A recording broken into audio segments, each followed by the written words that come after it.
إن الحمد لله نحمده ونستعينه ونستغفره ونؤمن به ونتوكل عليه ونعوذ بالله من شرور أنفسنا ومن سيئات أعمالنا من يهده الله فلا مضل له ومن يضلل فلا هادي له وأشهد أن لا إله إلا الله وحده لا شريك له وأشهد أن محمدا عبده ورسوله اللهم صل على محمد وعلى آل محمد كما صليت على إبراهيم وعلى آل إبراهيم إنك حميد مجيد اللهم بارك على محمد وعلى آل محمد كما باركت على إبراهيم وعلى آل إبراهيم إنك حميد مجيد أما بعد فإن خير الحديث كتاب الله وخير الهدي هدي محمد صلى الله عليه وسلم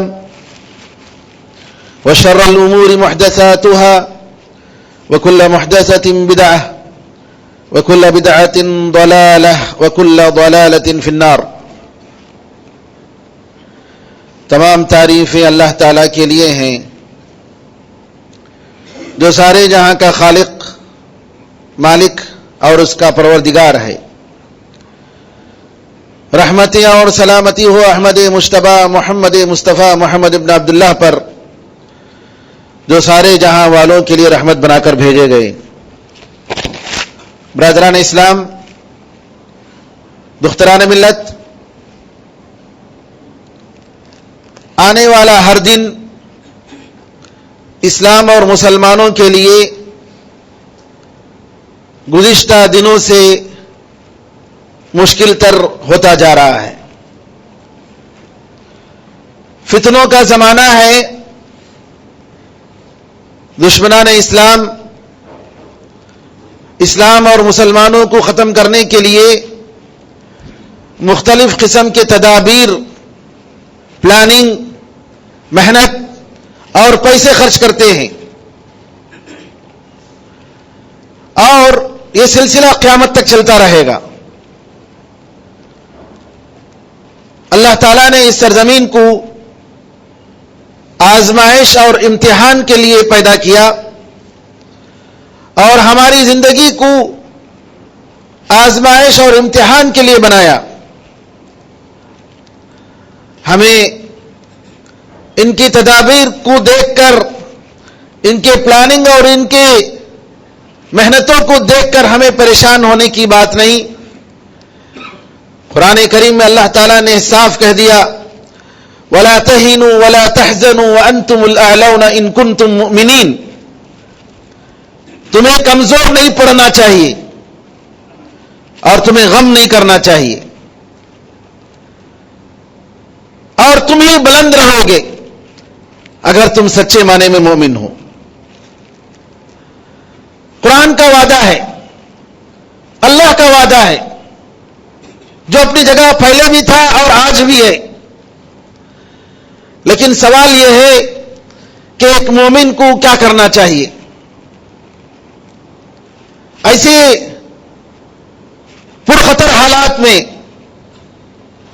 جہاں پر قدم قدم پر پریشانیاں ہی پریشانیاں ہیں. سچے اسلام کو ختم کرنے کے در پہ پوری دنیا ہے، اور اسلام کی روح توحید اور سنت کے خلاف ہر قسم کی سازشیں ہو رہی ہیں،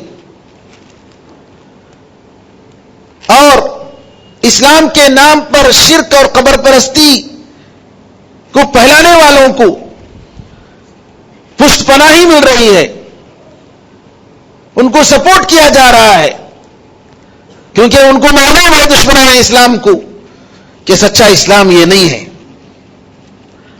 اس وجہ سے وہ کیا کر رہے ہیں؟ باطل کو اہل باطل تائید کر رہے ہیں، سپورٹ کر رہے ہیں، اور بھی کریں گے. لیکن ان حالات میں دیکھ کر سب سے پہلے ہم مسلمانوں کو کیا کرنا چاہیے؟ میرے بزرگوں، ایک مسلمان کو سب سے پہلے یہ ذہن بنانے کی ضرورت ہے کہ اس کی پیدائش کا مقصد کیا ہے۔ ایک مسلمان کو صرف اس کی زندگی کے لیے پیدا نہیں کیا گیا ہے، اس کے گھر بار دیکھنے کے لیے پیدا نہیں کیا گیا ہے، بلکہ ایک مسلمان کو عبادت سے بڑھ کر، عبادت تو سارے انسانوں کو پیدا کیا اللہ تعالیٰ نے، وَمَا خَلَقْتُ الْجِنَّ وَالْإِنسَ إِلَّا لِيَعْبُدُونَ، کہ انسانوں اور جن کو میں نے اس لیے پیدا کیا کہ وہ میری عبادت کریں، اور عبادت کا تقاضا یہ ہے کہ وہ خیر کو پھیلائیں اور شر کو روکیں، نہیں امر بالمعروف اور نہی عن المنکر،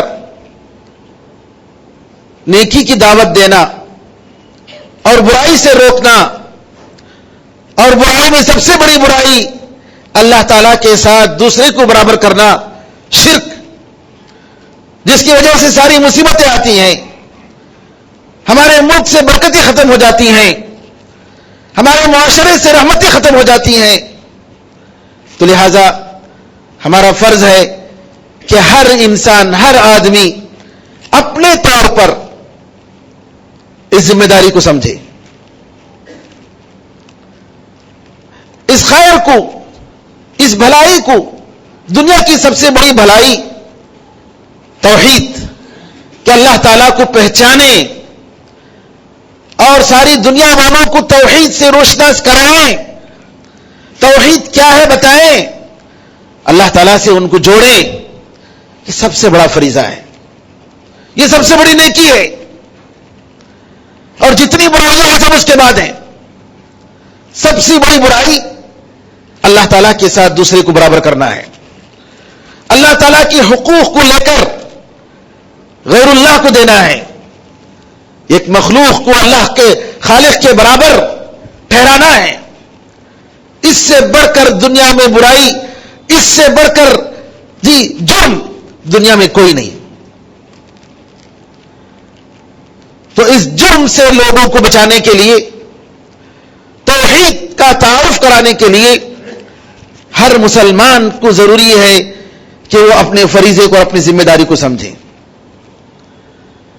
تاجر ہیں، تاجروں کا فرض ہے کہ اللہ نے ان کو جو دولت دی ہے، ضرورت سے زیادہ، ان کے استعمال سے زیادہ اللہ تعالیٰ کے راستے میں، دین کے راستے میں، توحید کو پھیلانے کے لیے، اللہ تعالیٰ سے لوگوں کو قریب کرنے کے لیے اپنے وسائل کو، اللہ تعالیٰ کی دی ہوئی دولت کو وہ خرچ کریں۔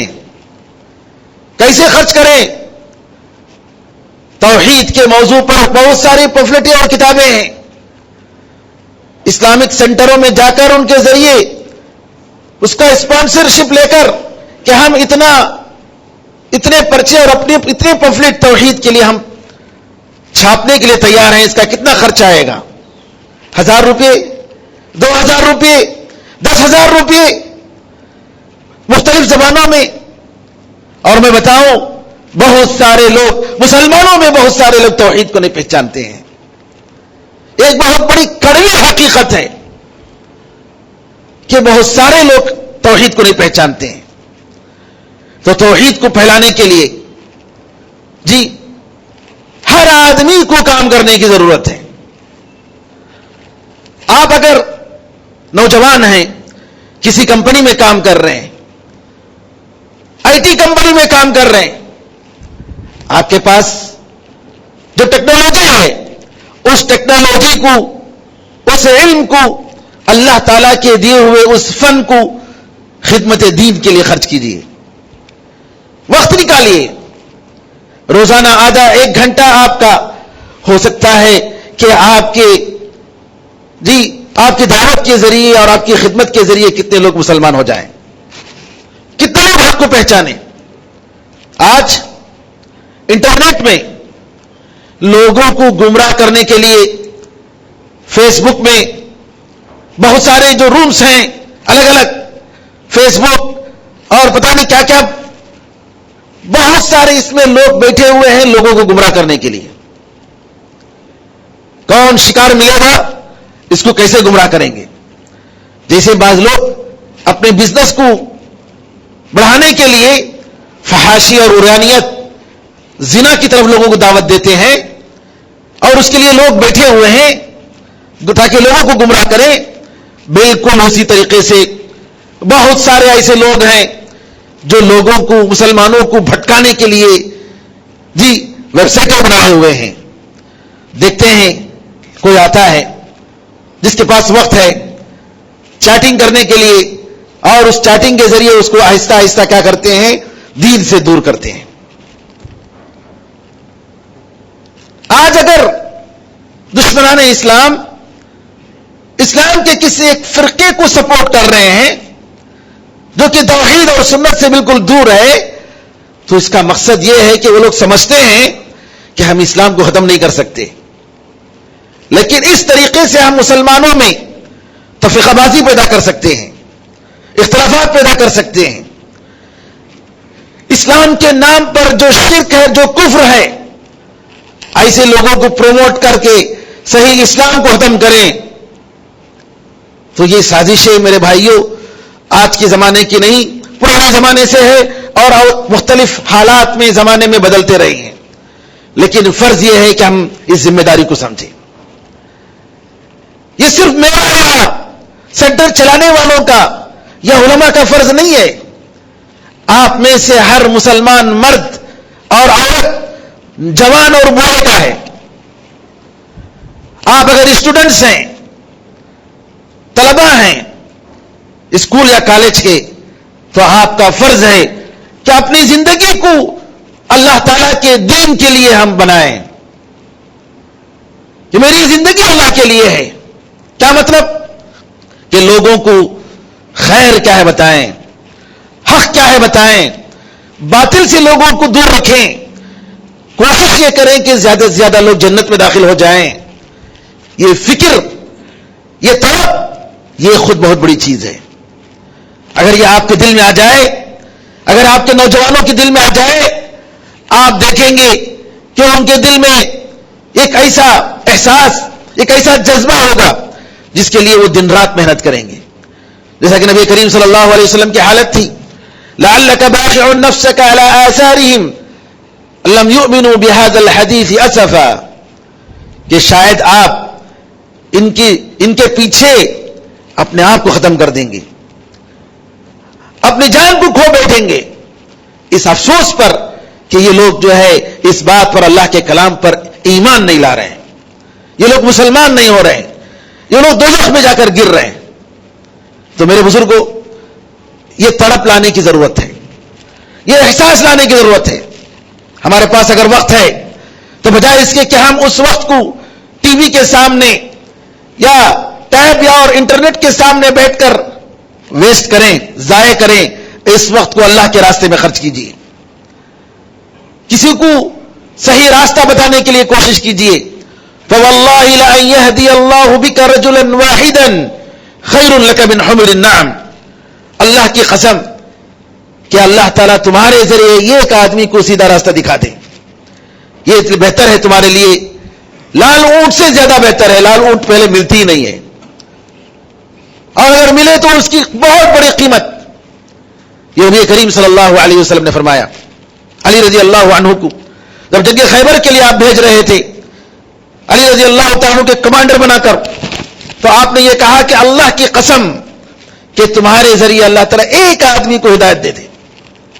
میرے بزرگوں, یہ طلب ہر نوجوان میں آنی چاہیے, ہر مسلمان مرد اور عورت میں آنی چاہیے.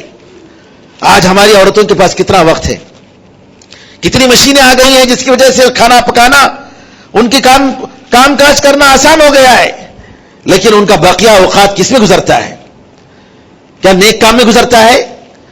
کیا ٹیلی فون پہ جو باتیں ہوتی ہیں ہم لوگوں کی اور ہماری عورتوں کی, جیسا کہ قرآن میں اللہ نے فرمایا لا خیر فی کثیر من نجواہم, ان کی باتوں میں, ان کی سرگوشی میں, ان کی سیکریٹ باتوں میں کوئی خیر نہیں ہے, الا من امر بصدقۃ او معروف او اصلاح بین الناس, سوائے ان تین چیزوں کے, جو ایک تو ایک صدقہ کا کوئی حکم دے کہ فلاں جگہ صدقے کی ضرورت ہے، آپ صدقہ دیجیے، الا من امر بصدقۃ او معروف، یا ایک کسی نیکی کا حکم دیتا ہے، فون پہ پوچھتا ہے کہ کیا آپ کی نماز ہو گئی، آپ نے نماز پڑھ لی، سورج غروب ہونے جا رہا ہے، کیا آپ کی نماز ہو گئی؟ کیا ہماری باتیں ہوتی ہیں؟ کیسی باتیں ہوتی ہیں ہماری؟ جی. اور تیسری بات اللہ نے بتایا او اصلاح بین الناس، یا لوگوں کے درمیان صلح صفائی کرنے کے لیے، لوگوں کے درمیان دلوں کو جوڑنے کے لیے. ان تین چیزوں کے علاوہ جو ان کے آپس کی باتیں ہیں وہ کیا ہے؟ اس میں خیر نہیں ہے. میرے بزرگوں، اس ذمہ داری، یہ طلب کہ اللہ تعالی ہمارے ذریعے لوگوں کو ہدایت دے، ہم داعی ہیں، ہم اللہ تعالیٰ کے راستے میں دعوت دینا ہمارا فرض ہے، لوگوں کو دوزخ سے بچانا ہمارا فرض ہے.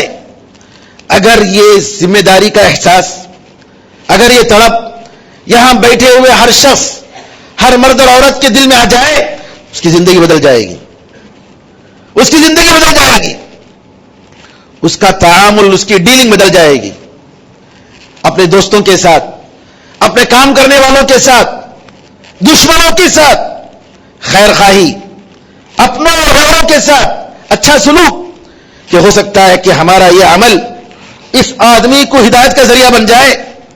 جی اس تڑپ کے ساتھ وہ کام کرے گا.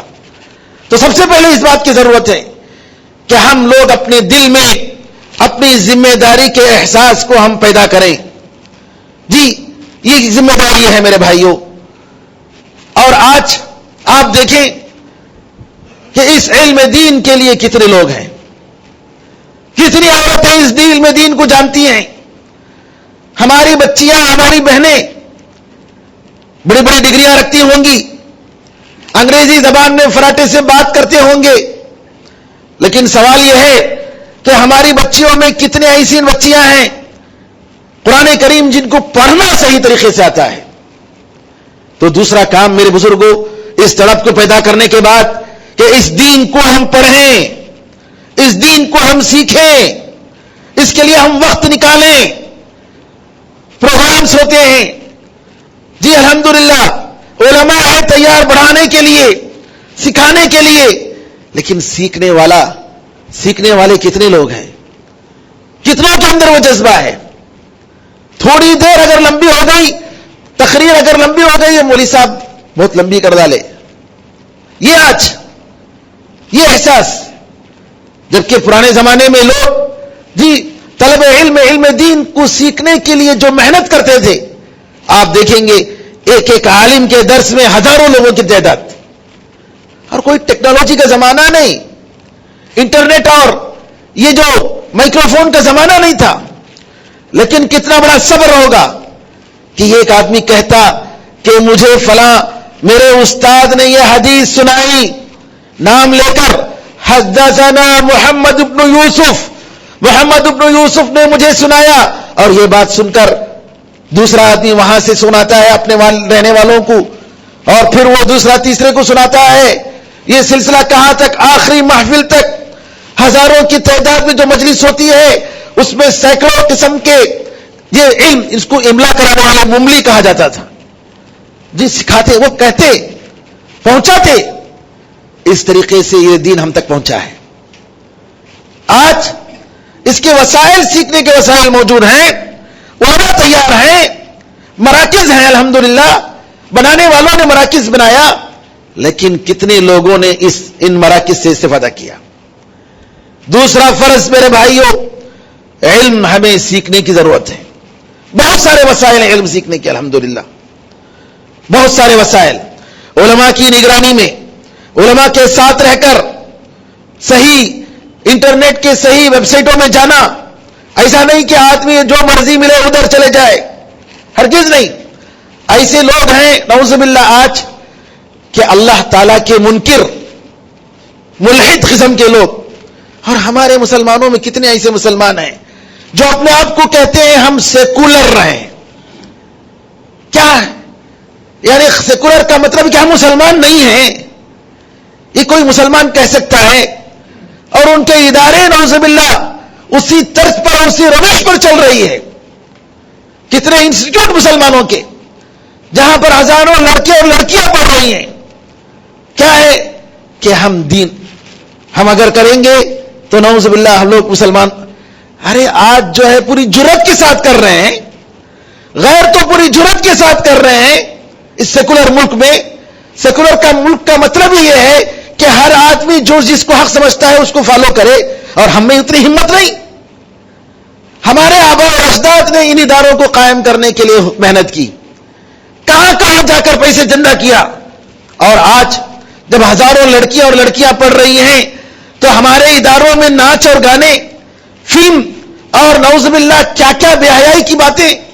ارے اسلام تمہاری غیرت کہاں چلی گئی؟ یہ کتنی افسوس کی بات ہے کہ اپنی نوجوان لڑکیوں کو تم ناچتے ہوئے غیروں کے سامنے اور میوزک رکھ کر اس طریقے کی فحاشی کے کام کروا رہے ہو. یہ کتنی افسوس کی بات ہے میرے بزرگوں. آج ضرورت ہے اس بات کی کہ ہم علم دین سیکھیں, اسلام پر ہمیں فخر ہو کہ الحمدللہ میں مسلمان ہوں, اللہ نے مجھے مسلمان بنایا, مجھے اس پر فخر ہے, اور مجھے اللہ تعالیٰ کا اس پر شکر ادا کرنا ہے کہ اللہ تعالیٰ نے مجھے اسلام کی نعمت عطا فرمائی. دنیا کی جتنی بڑی دولت اس اسلام کی نعمت کے سامنے ہے معمولی ہے میرے بزرگوں. تو دوسری بہت بڑی بات یہ ہے, سب سے پہلے احساس کہ ہمارا فریضہ ہے, ہم ایسے ہی پیدا نہیں ہوئے ہیں. اللہ نے بار بار کہا وَحَسِبْتُمْ أَنَّمَا خَلَقْنَاكُمْ عَبَثًا, کیا تم سمجھ رہے ہو کہ ہم نے تمہیں بیکار پیدا کیا؟ نہیں, بہت بڑی ذمہ داری. دوسرا یہ ہے کہ اس علم دین کے لیے ہم وقت نکالیں, قرآن پڑھیں, پڑھائیں, اپنے بچوں کو پڑھائیں, اپنے گھروں میں قرآن کے لیے وقت متعین کریں. صحابہ رضی اللہ عنہم اجمعین کے زمانے میں ہر صحابی کا معمول تھا کہ وہ قرآن کریم کا کچھ حصہ پڑھتے تھے. اس کو حزب کہتے ہیں. حزب کا مطلب یعنی ایک حصہ, کوئی ایک پارہ, کوئی 5 پارے, کوئی 10 پارے, کوئی آدھا پارہ, لیکن ہر صحابی کا معمول ہوتا تھا کہ وہ قرآن کریم پڑھنے کا, روزانہ قرآن کریم پڑھنے کا.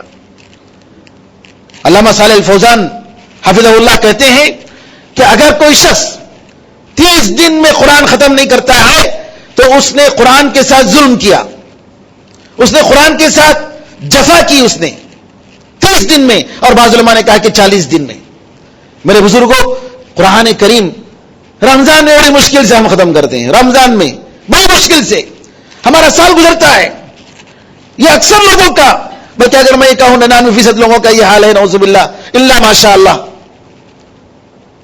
تو علم دین کے لیے, قرآن کے لیے ہمارے پاس کتنا وقت ہے؟ ضرورت ہے آج کہ ہم اس کے لیے وقت نکالیں, علم دین کو سیکھیں. فاقد الشیء لا یعطی عربی میں مثال ہے کہ جس آدمی کے پاس جو چیز نہیں وہ دوسروں کو دے نہیں سکتا. ہمارے پاس اسلام کے لیے تھوڑا ہے, اسلام کے لیے محبت ہے, اسلام کے لیے مر مٹنے کا جذبہ ہے. ارے اسلام کے لیے جینے کا جذبہ تو رکھو, ارے اسلام کو کے لیے سیکھو, اسلام کو سیکھنے کے لیے وقت نکالو, اسلام کی تاریخ پڑھنے کے لیے وقت نکالو. صحابہ کی تاریخ, تابعین تبع تابعین کی تاریخ, ائمہ اکرام رحمۃ اللہ علیہ مجمعین کی تاریخ, ارے تمہارے آباء اور اجداد کی تاریخ, اس ہندوستان میں مسلمانوں کی تاریخ, ساری چیزوں سے ہم کورے ہیں. اور چوتھی بات, عمل کے بغیر صرف خواہشات سے کچھ نہیں ہو سکتا. محنت کرنے کی ضرورت ہے, محنت کرنے کی ضرورت ہے, دعوت کے لیے وسائل تلاش کرنے کی ضرورت ہے. جی آج ہر میدان میں ضرورت ہے میدان میں کام کرنے کی, میڈیا میں, جی ٹیچنگ لائن میں, جی اچھے اساتذہ نہیں مل رہے ہیں, جی ایسے امانتدار لوگ نہیں مل رہے. ہر میدان میں آپ دیکھیں گے, جس میدان میں چلے جاؤ, جی دعوت کے بہت سارے وسائل ہیں الحمدللہ. ضرورت ہے اس بات کی کہ اللہ تعالیٰ نے ہمیں جو طاقت دی ہے, جو وسائل دیا ہے, ان وسائل کی روشنی میں ہم کام کریں, ہم محنت کریں. افریقہ میں ایک صاحب کے بارے میں جی ایک ویڈیو کلپ میں دیکھا, بعض دوستوں نے بتایا, ایک آدمی کے ہاتھ میں 1.5 لاکھ نہیں 1.5 بلین لوگ, یعنی تقریباً 15 لاکھ لوگ مسلمانوں میں ایک آدمی کے ہاتھ میں, ایک آدمی کے ہاتھ میں کتنے 1.5 ملین 15 لاکھ لوگ ایک آدمی کے ہاتھ میں مسلمان ہوئے. اللہ تعالیٰ نے ایسی برکت دی ہے بعض لوگوں میں. کیا ہے؟ تڑپ، جذبہ. تو میرے بزرگوں، ہمیں آگے بڑھنے کی ضرورت ہے، ہمیں عمل کرنے کی ضرورت ہے، اور آخر میں اللہ تعالیٰ سے دعا مانگنے کی ضرورت ہے. اللہ تعالیٰ سے دعا کرنے کی ضرورت ہے کہ اللہ تعالیٰ کی مدد کے بغیر ہم کچھ نہیں کر سکتے. اللہ تعالیٰ جب توفیق دے گا تو ہی کر سکتے، ورنہ ہم کر نہیں سکتے. اللہ کی توفیق کے بغیر. کسی عالم نے کہا، میں ہی سمجھ رہا تھا کہ اللہ تعالیٰ جب بندہ توبہ کرتا ہے تو اللہ تعالیٰ توبہ کرتا ہے، توبہ قبول کرتا ہے. لیکن قرآن میں دیکھا کہ اللہ تعالیٰ فرماتا ہے ثم تاب علیہم لیتوبوا، کہ پھر اللہ تعالیٰ نے ان پر توبہ کیا تاکہ وہ لوگ توبہ کریں. توبہ کی اللہ توفیق دی. تو اللہ تعالیٰ کی توفیق ہو تو ہم توبہ کر سکتے ہیں. پھر کہا، میں سمجھ رہا تھا کہ بندہ جب اللہ سے محبت کرتا ہے تو اللہ تعالیٰ بندے سے محبت کرتا ہے. لیکن میں نے دیکھا قرآن میں اللہ تعالیٰ فرماتا ہے یحبہم ویحبونہ. اگر تم لوگ اپنے فریضے کو نہیں پہچانو گے، ایسی قوم کو لاؤ گا جن سے اللہ محبت کرتا ہے اور وہ لوگ اللہ سے محبت کرتے ہیں. اللہ کی محبت پہلے، پھر اس کے بعد لوگوں کی محبت. پھر کہا کہ میں نے سمجھا کہ شاید بندہ اللہ سے راضی ہو جاتا ہے پہلے، پھر اللہ تعالیٰ بندے سے راضی ہوتا ہے. لیکن قرآن میں نے دیکھا رضی اللہ عنہم ورضوا عنہ، ذکر فرمایا اللہ تعالیٰ نے کہ اللہ ہم سے راضی ہو گیا، اور پھر وہ لوگ اللہ سے راضی ہو گئے. تو اللہ کی توفیق کے بغیر کچھ نہیں. اللہ کی توفیق کے بغیر کچھ نہیں. ہر لمحے اللہ کی توفیق مانگنی چاہیے. اللہ تعالیٰ سے دعا ہے کہ اللہ تعالیٰ مسلمانوں پر جو مصیبت آئی ہے، اللہ تعالیٰ اس مصیبت سے مسلمانوں کو نجات عطا فرمائے. قرآن و سنت کو اللہ تعالیٰ پوری دنیا میں عام فرمائے.